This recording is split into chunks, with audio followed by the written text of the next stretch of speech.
Hello दोस्तों, welcome to AMC classes. आज है 28 मई। तो 28 मई से रिलेटेड जितने भी करंट अफेयर हैं वो आज हम इस वीडियो में डिस्कस करेंगे। पर वीडियो स्टार्ट करने से पहले मेरी आप सबसे रिक्वेस्ट है कि आप वीडियो को लास्ट तक जरूर देखिएगा, क्योंकि हर करंट अफेयर से जुड़ी जो फैक्ट हैं वो इस वीडियो में बताए गए हैं। साथ ही अगर आपको मेरा वीडियो पसंद आता है तो आप मेरे चैनल को लाइक, शेयर और सब्सक्राइब जरूर करें। चलिए स्टार्ट करते हैं। फर्स्ट क्वेश्चन है, भारतीय सेना के किस अधिकारी को UN Sen gender advocate of the year के अवार्ड से सम्मानित किया गया है? तो किसे किया गया है? आंसर सुमन गावनी। अब इससे जुड़े जो फैक्ट है वो हम देख लेते क्या है। यह पहला मौका होगा जब किसी भारतीय शांति दूत को इस पुरस्कार के लिए सम्मानित किया जाएगा। मेजर सुमन को संयुक्त राष्ट्र मिशन के तहत दक्षिण सूडान में तैनात किया गया था। हाल ही में उन्होंने अपना मिशन पूरा किया है। गावनी 2011 में भारतीय सेना में शामिल हुई थी। गावनी रहने वाली कहाँ की? तो गावनी उत्तराखंड के टेहरी गढ़वाल के पोखर गांव की रहने वाली है। नेक्स्ट,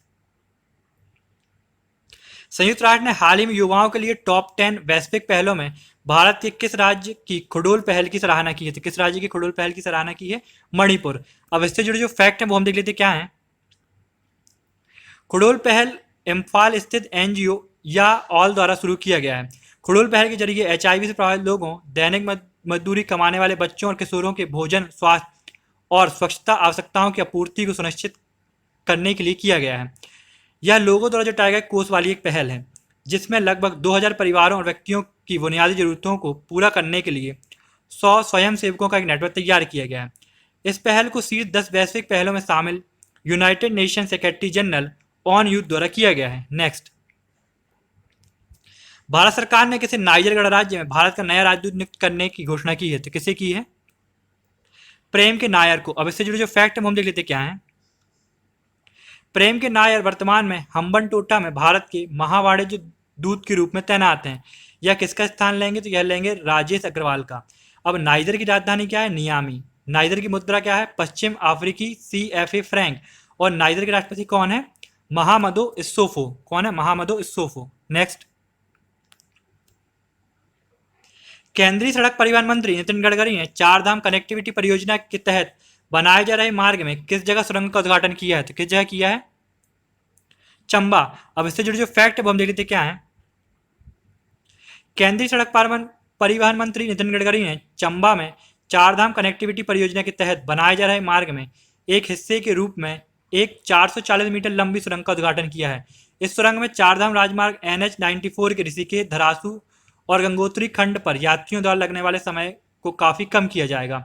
अब इस परियोजना की लागत क्या है? तो लगभग 12,000 करोड़ रुपए की लागत वाली 900 किलोमीटर लंबी चारधाम परियोजना के तहत गंगोत्री और बद्रीनाथ के पवित्र मंदिरों की ओर जाने वाले 250 किलोमीटर लंबे राष्ट्रीय राजमार्ग का निर्माण किया जा रहा है। नेक्स्ट, राजस्थान सरकार के विज्ञान प्रौद्योगिकी विभाग ने और भारत सरकार के जनजातीय मामले मंत्रालय के ट्राइफेड के सहयोग से मिलकर किस कार्यक्रम का आयोजन किया गया है? तो किस कार्यक्रम का आयोजन किया गया है? वन धन योजना कोविड-19 के बाद के सबक। वन धन योजना कोविड-19 के बाद के सबक। अब इससे जुड़े जो फैक्ट है वो हम देख लेते क्या है।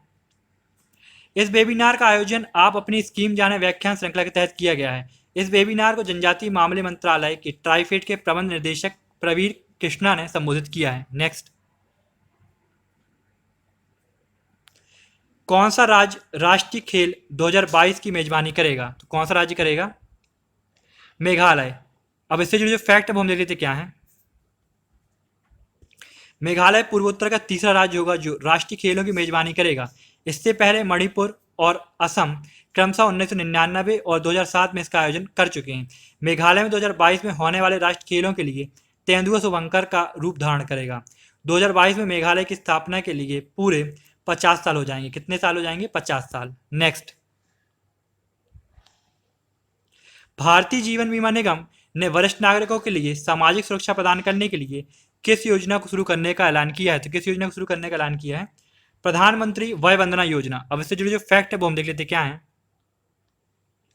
यह योजना 26 मई से शुरू होकर 31 मार्च 2023 तक यानी 3 वित्तीय वर्षों के लिए होगी। LIC इस योजना को पूरा करने के लिए इसे अकेले चलाने के लिए अधिकृत है। यह कितने वर्षों के लिए होगी? तो इसकी अवधि 10 वर्षों के लिए होगी। अब इसमें हम देख लेते हैं कि एक वर्ष में देय मासिक के अनुसार 10 वर्षों की पूरी अवधि के लिए 7.40% की दर से सुनिश्चित रिटर्न प्रदान किए जाएंगे। एलआईसी का मुख्यालय कहाँ है? मुंबई, महाराष्ट्र में। और एलआईसी के अध्यक्ष कौन है? एम.आर. कुमार। और एलआईसी की स्थापना कब हुई थी? तो 1 सितंबर 1956 को हुई थी। नेक्स्ट, किस भारतीय अमेरिकी आईबीएम वैज्ञानिक को वर्ष 2020 में प्रतिष्ठित NYIPLA inventor of the year award के लिए चुना गया है? तो किसे चुना गया है? राजीव जोशी को। अब इससे जुड़े जो फैक्ट हैं वो हम देख लेते क्या हैं। उन्होंने यह पुरस्कार इलेक्ट्रॉनिक उद्योग को आगे बढ़ाने और कृत्रिम बुद्धिमत्ता क्षमताओं को बेहतर बनाने में उनके योगदान के लिए मिला है। यह पुरस्कार हर साल New York intellectual property law association द्वारा प्रदान किया जाता है। Inventor of the year award हर साल समाज के प्रति आविष्कारक के योगदान को सम्मानित करने के लिए दिया जाता है, जिसमें क्या है, कितनी राशि दी जाती है? 5,000 अमेरिकी डॉलर। अब NYIPLA का अध्यक्ष कौन है? तो कॉलमैन बी रंगन। और NYIPLA की स्थापना कब हुई थी? 7 मार्च 1922 को। नेक्स्ट, अल्पसंख्यक कार्य मंत्रालय का प्रमुख कार्यक्रम हुनर हाट सितंबर 2020 में कौन सी थीम के साथ आयोजित किया जाएगा? तो कौन सी थीम के साथ आयोजित किया जाएगा? लोकल से ग्लोबल।